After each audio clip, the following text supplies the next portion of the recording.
Many of you probably spent most of your life in Louisiana, and you probably remember a time when the economy wasn't quite as robust as it is today. You probably remember times when we've seen the booms and busts of the past. And I would ask you to pause for 1 second and think about how we prevent the long-term impact of the booms and the busts, the peaks and the valleys. As we think about the valleys, I spent some time living in Eunice. If you've spent any time in the community there in Eunice, you know that there are homes. Some of you laugh, right? Eunice is a place that in the booms of the oil booms of the early 70s, there were homes built there that ultimately some of your organizations bought, and they ultimately picked up about 10 cents on the dollar for those homes, right? We remember the tough times. I remind you of that because we're at a point in time today when we see the positives. We see the great impact that industrial expansion can create for us. The key that we have to remember is that you change Louisiana's future by investing in our people. There's industrial expansion going on, there's growth in facilities, there's growth in production, there's demand in the businesses that you have. But the way we change Louisiana long-term, economically and for our citizens, is to invest in our people, so that when the valleys do occur, and they will, that they have the ability to sustain through a difficult economic time. And so much of what George has just talked about is an opportunity to invest in Louisiana's people. So about 12 or 14 years ago, Louisiana made a concerted investment in two-year colleges, made an investment in Louisiana's workforce. Today we have 13 institutions across Louisiana touching nearly every community, 53 of the 64 parishes with offerings in that parish within a 20-minute drive of every person in the state. Look at the enrollment trend. Now, these numbers are from fall 2006 through fall 2013. If you were to go back further to the early days of 20,000 or so students, you would see one of the fastest growing community and technical college systems in the country. Annually, our colleges are ranked among the nation's fastest growing. That number does not include over 35,000 contract training enrollments and over 33,000 students enrolled in basic education courses. I want to pause for a second and say Louisiana, with 2.1 million working age adults, 600,000 of those have no high school diploma. I want you to just soak that in for a second. Think about what that means to your workforce. What does that mean from an economic viability point of view? Roughly 1/2 of those participate in the workforce. So the work that is going on in dealing with that adult basic education population is critical. We've got to stop thinking of the student that did not, or the citizen that did not graduate from high school, as being incapable of learning. It's something that we've sort of ingrained in our own brains over the years, that you must finish high school before you go on to college. That's a sequential step that we created. Many of these 600,000, they have six-figure incomes, right? Because they work in some of your organizations. These are folks who are fully capable of learning a skill set, as well as many of the others across our state. Not only have we seen tremendous increases in enrollment, but we're also the second fastest growing producer of two-year awards in the nation. We have seen a huge increase from just under 5,000 awards going back to 2006 to over 25,000 associate degrees, certificates, industry-based credentials. These are the folks that are working in many of your facilities. Now, that trajectory is huge. Here's the challenge. It's not enough. You need us to do this every year in terms of the increases. And so this is what keeps me awake at night. This is what challenges me, because I know it's what keeps you awake at night as well. That trend line, if you notice the sort of the zigs and the zags over time, the dip that we're experiencing right now, we fully anticipate, by the way, that dip we believe is related back to growth in the economy. We've seen enrollment begin to kind of pull back a bit. Why? Because people are going to work. People attend two-year colleges to get an opportunity for the next job. And so as those job opportunities become more readily available, as they have recently in the economy, we begin to see enrollment tick back a bit, and the completers will follow that same path. Since 2006, 380% increase. I want you to think about any of your operations. 380% increase from 2006 to today. You'd take that, wouldn't you? That's pretty good stuff. But how do we move from where we are today for another 380% or 400% or 500%? So the questions become pretty quickly demand, because our challenge is that regardless of production today, our production is still being outstripped by demand. As you look around, there are very few industries out there who have unlimited demand. And it'd be kind of nice if you could say, my organization has unlimited demand. Well, let me tell you, it's nice to be able to say that, but to have to produce on it is a very different story. Looking at tier one industries, we'll drill down to the construction sector in a second, but I wanted to set a little bit of context for where we are today, not only within the construction crafts, but also in terms of the folks who are going to operate these facilities once they are built. It's important for us to be thinking about that today. About 4 months ago, the folks at Louisiana Economic Development identified tier one annual job demand. Tier one annual job demand. And looking at the 2012 completers within that tier one, these are areas like engineering technology, finance and accounting, computer information services, construction crafts, welding, electrical, industrial production. Those are the highest need areas within Louisiana's economy, okay? As you identify those tier one jobs, we today have a deficit of about 19,975 annual completers in those fields. This is not all awards. This doesn't include general studies. It doesn't include liberal arts, right? These are the specific folks that we know in this economy that we have to produce. So when you think about the numbers of what we're producing today and what we have to produce, it's staggering, 217%. Now, we could pause for a second and say, not sure how we're going to get there. Or we can begin to focus the resources that we have, focus our organization on the production. One of the biggest challenges that we see is we want to manage your expectations, because 217% increase annual, think about that, annual, not over time, an annual number, is likely more than anyone could produce. But let's talk about where we would like to place our emphasis. Clearly, construction is the here and now subject. At some point, process operators will be the here and now. The industrial maintenance technicians will be the here and now. We've got to begin to sequence those and place our resources in the right places. So as you spread that out across the tier one jobs broken down by category, you can see the demand in the construction crafts. Right at 1,400 graduates being produced, and the numbers are roughly 11,000 in terms of the estimates. Now, that's about an 1,100% increase. So if someone came to you and said, I need you to increase production at your facility by 1,100%, you'd laugh at them, right? We can't afford to laugh, because this is serious stuff. It's sobering. Let's take a look at industrial production. We produce about 560 process operators annually. That number needs to be about 5,500. I want you to think about what that process operator curriculum looks like, the time frame, the resources that it takes to build out that kind of production. Now, I show you these numbers not to scare any of you, but to simply say the challenge is daunting. It is huge. We face one of the largest workforce challenges to be found anywhere in the country. But isn't that exciting? Isn't that kind of what we had hoped for? Isn't this the economy that we knew Louisiana could grow? So it's the kind of challenge that we look forward to. So let's talk specifically about the construction crafts. George did a great job of framing up those 4 committees and the work that's gone on there. He mentioned a second ago that Jimmy Sawtelle, who works in Louisiana's community and technical colleges, chaired one of those committees, and I want to give you a specific breakdown as to the work that has gone on within that area. As you know, the plan that has been around now for about a year. Immediately, once that plan was released and we sort of drilled down into the detail of it, we recognized something. No longer could there be a perception among you, our customers, that there was a divide between Louisiana's community and technical colleges and ABC.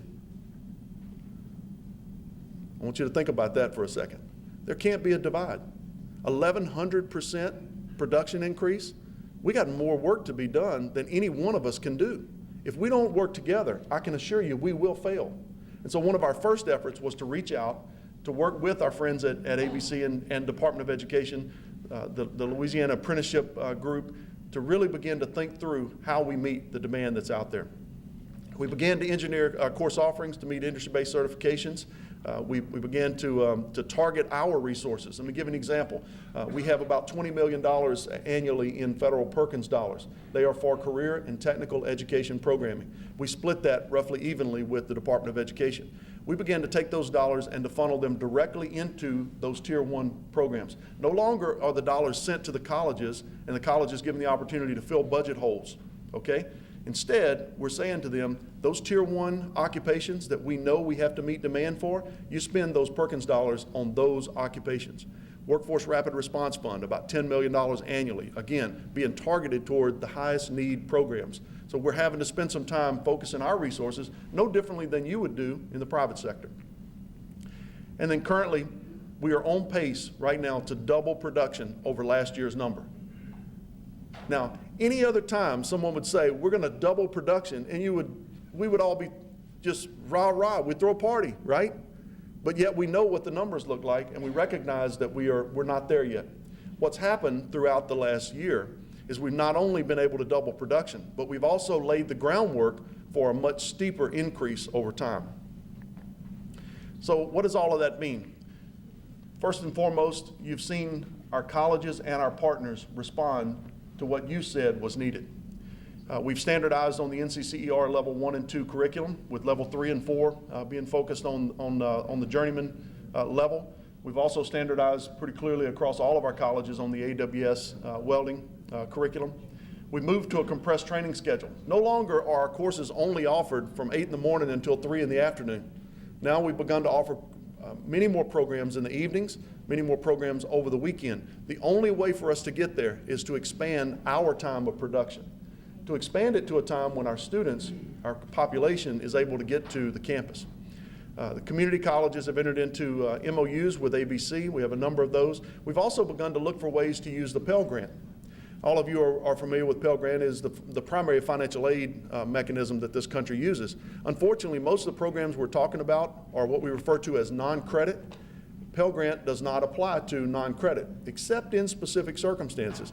And so we have colleges that are working today to try to find ways to ensure that students have access to the Pell Grant to help them to be able to move through these curriculum.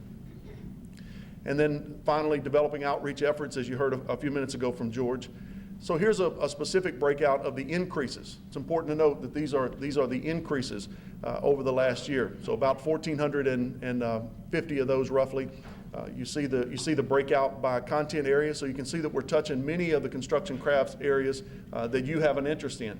One of the things that we hope for is that if you see areas that are lacking, help us. Let us know what those areas are. Again, the numbers of 1,460 or so completers is not a number that's going to accomplish 11,000. We get that, but we are beginning to build the infrastructure to be able to have that kind of steep increase over time.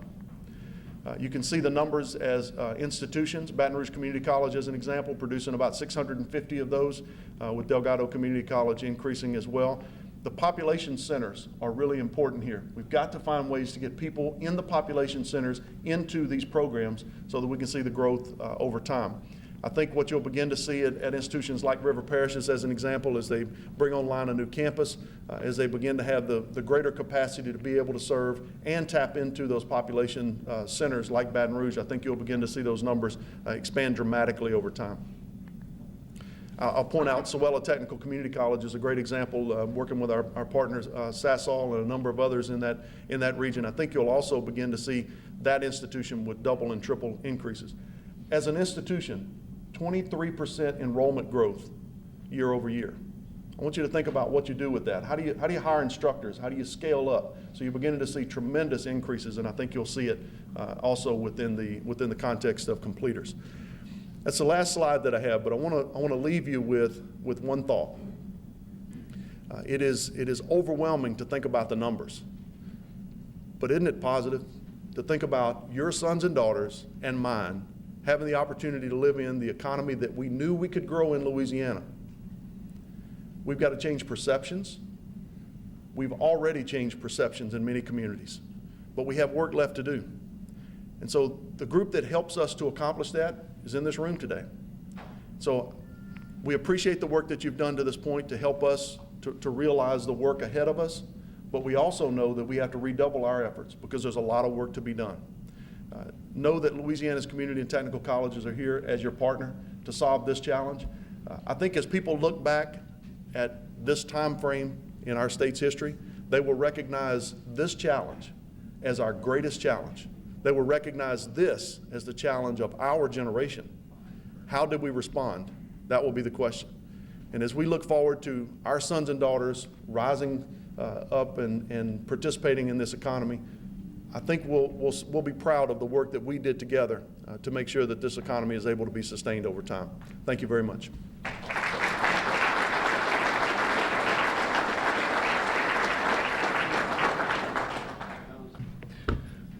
Good morning. First of all, I apologize for being a little late, but I'm very privileged to be preceded by Monty Sullivan, who in his short time, I'm sure you know, and certainly should if you don't, has taken his new job, taken the bull by the horns, and has been knocking on my door and talking about how we can get work done between our K-12 education system and our community college system. And I want to thank you, Dr. Sullivan, for your leadership. It speaks great things for the future of our state, so thank you. And I want to thank LCA, you all, for having me here today. I know that there's nothing more invigorating than a bunch of bureaucrats coming and talking to you to start your day, so in that spirit, I'm going to be relatively brief. But I wanted to talk to you about the two things that are really most on my mind today, because I think that they actually dovetail very well with what Dr. Sullivan was talking about. I think they actually are things that are being played out in your community in every single school across 1,400 schools in Louisiana, and that is the Common Core state standards and Jumpstart career education. And I'm going to share with you a basic idea that oftentimes these things, academic standards and tests versus career education, career and technical education, are thought of as polar opposites of one another. I believe the people in this room represent why they are hand in glove together important.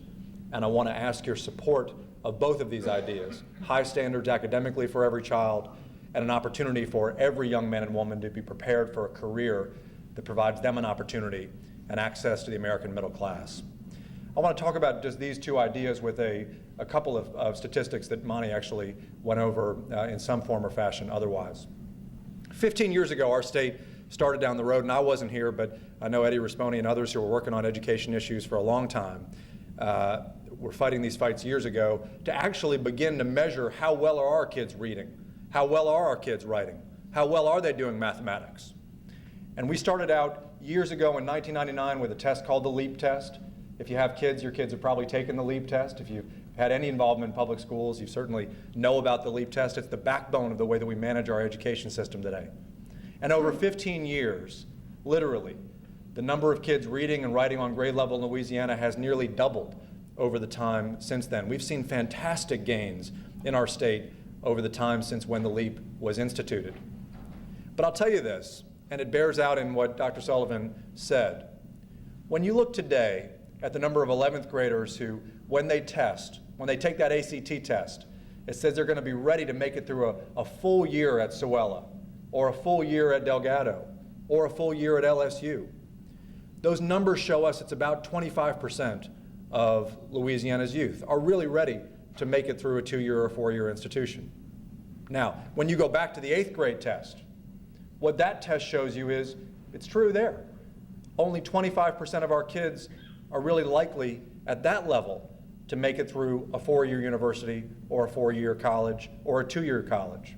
Go back to 4th grade. Look at the 4th grade LEAP test. Only 25% of kids test at that level on the test as well. Which is why I say whether you're talking about a 2-year college or a 4-year college, we do have to change something in spite of all of our progress to ensure that whether kids are going to LSU to major in economics, whether they're going to BRCC to major in auto tech, we've got to make sure that our kids are fundamentally prepared in reading, writing, and mathematics for them to be successful no matter what career we're talking about. I've not met a single employer in this room or anywhere in this state that told me they don't care whether their employees can think and reason, whether their employees can communicate, whether their employees can read and write responsibly. That's why I believe in the Common Core standards. The Common Core standards is a basic set of descriptions as to how well kids should be able to read, should be able to write, should be able to do mathematics in our state and in 43 other states across the country. See, I believe that Louisiana's kids are just as smart, they're just as capable, that God has blessed them with gifts just as great as any children in America. And I find it unconscionable that in Massachusetts, that in Maryland, by the time 8th grade rolls around, kids learn mathematics a full year ahead of Louisiana's kids. I find it unconscionable with a group of kids who are just as smart and just as capable as any in America, that only 8% of Louisiana's 8th graders are taking algebra. Because if you can't take algebra in 8th grade, you'll never get to pre-calculus and calculus in high school, and we are leaving our kids out of the STEM economy. We are leaving our kids out of the basic skills that are needed to be successful in your STEM industry. The reason I believe in the Common Core standards is not because I believe in the federal government, not because I believe in nationalization of education. In fact, I believe locally, from Caddo Parish to Plaquemines Parish and everywhere in between, the local school system should be able to determine the curriculum and what's right for their kids. But I'll tell you one thing. I don't believe kids in California or New York are any smarter, that they're any better at reading, that they're any better at math innately than our kids are. And I believe our kids deserve every shot to be taught, to be tested, and that we should be accountable to the mission of them learning at as high a level as any children on this earth. And that's why I believe in the Common Core standards. But I will also tell you this. It is high time that we get away from the idea that every job in this state should be predicated, every award that we give to a school should be predicated, every time we say well done to a child should be predicated on the idea that LSU and Southern and Tech and Southeastern and Grambling are the only paths to success. It is high time we get away from, in a state where only 20% of citizens are four-year university degree holders, not planning and not honoring for the other 80%. We need a plan for the 80% of Louisianans, for whatever percentage of future Louisiana adults are not going to get a four-year university degree. I've spent a lot of time talking to Dan Bornay and others in your industry who represent the interests of your industry, trying to understand your industry. I've spent a lot of time, Walter, with plant managers trying to understand your needs. And what I've come to understand is, yes, you need basic reading, writing, and math skills, but you don't necessarily need everybody to major in political science. You don't necessarily need a bunch of economics majors from LSU or wherever it happens to be. That actually, as Dr. Sullivan was articulating, there are multiple paths to prosperity.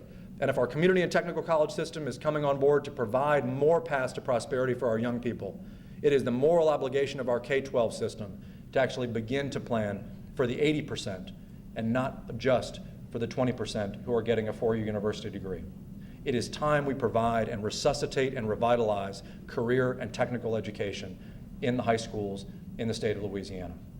Our Jump Start program, which we're doing in concert with LCTCS, I believe is the most promising, most ambitious career and technical education initiative that exists in America. And it has 5 simple pillars. And if there's one thing I'd like to ask your support on is when you go back to your business, when you go back to your local community, to please find a way to encourage your school board, your local community college, your local businesses to get involved in the Jump Start regional team in your part of the state. We're doing 5 real simple things to open pathways to the middle class for today's high school graduates who aren't necessarily going immediately to a four-year university degree. 1, we got to stop labeling kids as career or college. In your world, there's not that distinction between blue collar and white collar, between college or career tech ed or vocational, whatever you want to call it. That's an old school line of demarcation. In our economy today, college and career go hand in hand. And it is time we stop labeling kids with the stigma of being career educating, not college educated. It is time we stop the stigma attached to career education, and we are ending, as of this year, the practice of labeling kids in Louisiana as of 8th grade career kids. The average 8th grader doesn't have much of a clue of what he's doing tomorrow, much less what he's going to do with the rest of his life, at least the ones that I'm familiar with. We should not be labeling a child when he or she is 12 years old as college or career. If we stop that label, we give the idea of career education a dignity that it hasn't had in the K-12 education system in the last 2 decades. We've got to make that happen. Second, it is time to admit that cash-strapped high schools cannot career and technical educate on their own. Look, I'm a high school English teacher. I was trained to teach Macbeth. When it comes to conduits and pipe fitting and all these things, I've got no idea how to do that, and frankly, most of my colleagues don't either. Even our guidance counselors, God bless them, they weren't trained in your fields. They don't know the 21st century economy, and I don't know it. We need to rely on industry. We need to rely on our community technical college system. And that's why it is high time that we create regional teams. And I am so excited that literally every single school system in our state has joined a regional team, signed up with their regional community college, whether it's Sewella, whether it's Central Louisiana, South Louisiana, to come together with local industry to provide the courses, the apprenticeships, and the internships together, not just letting the high schools go alone, to ensure we get industry-based credentials, including community college-based credentials for kids upon graduating from high school. We've got to come together and do that, and I'm thrilled. And please go back and thank your school boards for joining a Jumpstart regional team. Third, we've got to honor career education outcomes in our high schools. Our principals should not come to work every day saying, I've got to make sure every single kid goes down this academic path because that's the only way I get rewarded. If a kid gets an NCCER level 2 credential in electrician work or in welding work or what have you, if a kid gets a degree at a local community technical college in nursing, for example, or partially there as a result of this Jumpstart program, that's a pathway to the middle class that is just as viable, just as valuable, and just should be just as valued as passing an advanced placement test or getting a high score in the ACT. We've got to start rewarding that in our accountability system for our principals, and we will do that immediately. Fourth, it is high time we admitted that funding these courses is simply more expensive than it is to fund teaching Shakespeare or teaching Faulkner or whatever it is. It's just more expensive to teach a kid to weld than it is to teach a kid English. That's just the fact of it. It's time we change it. The legislature's hearing proposals right now about changing it. I ask your support of it. And finally, we've got to say that our high schools today, we don't have the staff that we need to ensure the kind of education, the 21st century career education that I'm talking about. Whether it's retirees, whether it's part-time employees, we've got to take down the barriers to people coming from industry into the classroom to help our kids learn your world, to help our kids be availed of the opportunities from your industry, from your sector. We've got to take down those barriers, increase the number of educators who can help our kids achieve these credentials. Jumpstart, I believe, is one of, if not our most important contribution to the future economic opportunity of our citizens. If we can provide our kids with a basic reading, writing, and math that is on a par with any state in the country, and then if we can provide them access to our great 4 universities, our great 2-year colleges, and the tremendous industry opportunities beyond, and the high schools can open their doors and work with industry and with our community college system seamlessly, I believe the future is very, very bright for our children. I thank you so much. In the 3 years that I've been working in Louisiana, I've never felt industry's involvement in our public schools more than I do today. It's a blessing. I so appreciate you taking the time to hear me this morning, and thank you for all you do for your children and for the children of our great state. Thank you so much.